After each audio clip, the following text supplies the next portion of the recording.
Muhammad SAW, kisah hidup Nabi berdasarkan sumber klasik. 30. Surga dan keabadian. Di antara para pengungsi yang kembali dan membutuhkan bantuan melawan sukunya sendiri adalah saudara ipar, Umar, Utsman ibn Maz'un al-Jumah. Karena ia sangat sadar, sepupunya, Umayyah, dan Ubay, akan menyiksanya. Saat itu, suku Makhzum yang melindungi seorang lelaki dari suku lain, Walid sendiri mengambil Utsman di bawah perlindungannya. Namun, ketika Utsman melihat saudaranya semuslim disiksa, sementara ia sendiri selamat, ia menemui Walid untuk meminta agar perlindungannya dicabut. "Anak saudaraku," kata orang tua itu, "apakah ada orang-orangku yang menyiksamu?" "Bukan demikian," kata Utsman, "melainkan aku memohon perlindungan dari Allah dan aku tidak mengharapkan perlindungan dari siapapun kecuali darinya." Maka, ia pergi bersama Walid ke masjid dan mengumumkan pencabutan perlindungannya. Beberapa hari kemudian, penyair Labid mendeklamasikan sajak di depan kaum Quraisy, dan Utsman sedang berada di tengah kerumunan besar yang hadir untuk mendengarkannya. Beberapa penyair berbakat juga hadir di sana, seperti Abu Talib, Hubairah, dan Abu Sufyan ibn al-Harits. Mereka adalah penyair-penyair yang satu tingkat lebih tinggi di kalangan orang Arab. Namun, di atas mereka semua, sedikit yang dianggap sebagai penyair besar.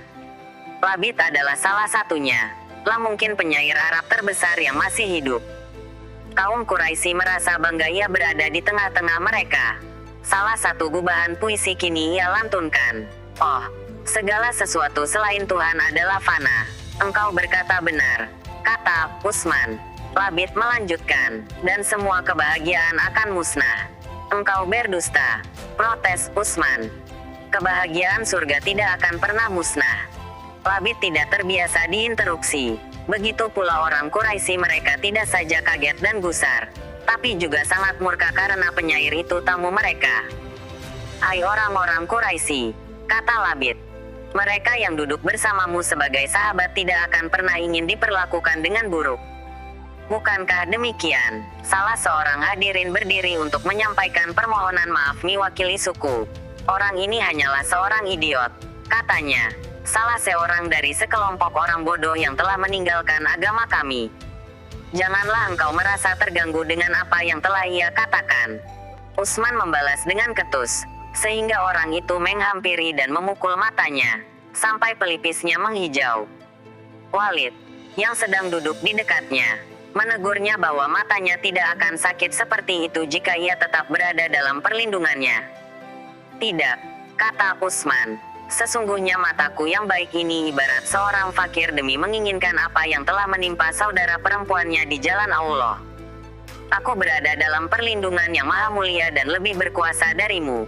Kemarilah, hai anak saudaraku," kata Walid, "perbaharuilah perjanjianmu denganku."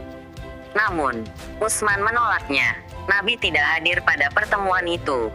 Namun, beliau mendengar syair yang dibaca Labid dan apa yang terjadi. Komentarnya terekam dalam hadis. Kata-kata paling benar yang pernah diucapkan penyair itu adalah, "Oh, segala sesuatu selain Tuhan adalah fana." Beliau tidak menyalahkan kata-kata Labid berikutnya. Syair itu dapat diartikan bahwa semua kebahagiaan duniawi akan musnah. Di sisi lain, surga dan kebahagiaan urawi yang abadi dapat ditafsirkan termasuk ke dalam Tuhan, atau dalam wajah Tuhan. Pada saat itu, turun sebuah ayat, "Segala sesuatu pasti binasa, kecuali wajah Allah." Ki 28:88, dan di awal sebuah ayat terdapat kalimat, "Dan tetap kekal wajah Tuhanmu yang mempunyai keagungan dan kemuliaan." Ki 55:27. Di tempat lain, terdapat wahyu yang lebih eksplisit. Ayat pertama berkaitan dengan pengadilan. "Dikala datang hari itu, tidak ada seorang pun yang berbicara, melainkan dengan izinnya, maka di antara mereka ada yang celaka dan ada yang terbahagia.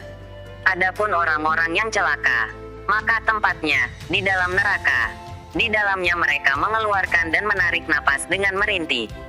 Mereka kekal di dalamnya selama ada langit dan bumi, kecuali jika Tuhanmu menghendaki yang lain."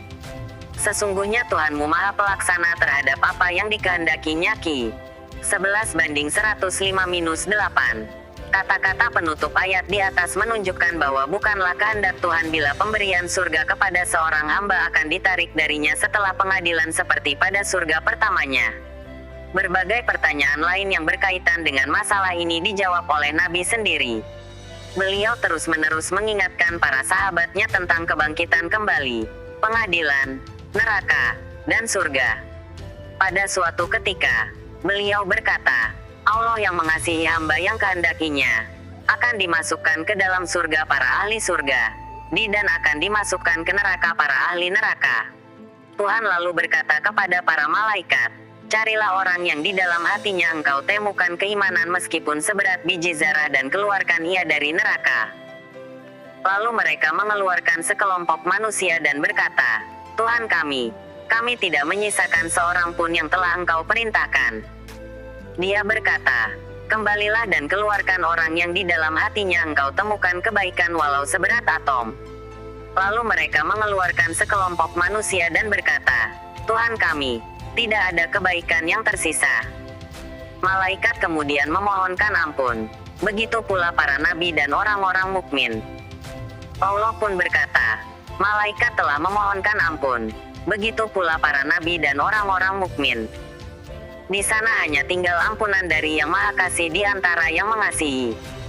Dia akan mengeluarkan orang-orang yang buruk dari api neraka dan akan membasuh mereka di suatu sungai, di gerbang masuk menuju surga yang disebut sungai kehidupan. Petik 2. Mengenai penghuni surga. Nabi bersabda, Allah berfirman kepada para penduduk surga, apakah kalian senang? Mereka menjawab, bagaimana kami tidak merasa senang, ya Allah. Begitu berlimpah karunia yang engkau berikan kepada kami dan tidak pernah engkau berikan kepada makhlukmu yang lain. Lalu dia berfirman, maukah kalian kuberi yang lebih baik? Apalagi yang lebih baik itu, ya Allah? Tanya mereka. Allah menjawab, aku akan memberikan kalian Ridwanku. Puncak kebahagiaan Ridwan. Terkadang diterjemahkan, kesenangan abadi. Ridwan ditafsirkan telah mencapai Tuhan dan penerimaan jiwa secara mutlak.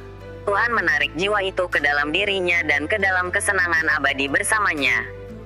Surga tertinggi ini tidak dapat dipahami sebagai pengecualian dari surga yang dikenal dalam pengertian biasa karena Al-Quran menjanjikan bagi setiap jiwa yang diberkahi akan mendapatkan 2 surga.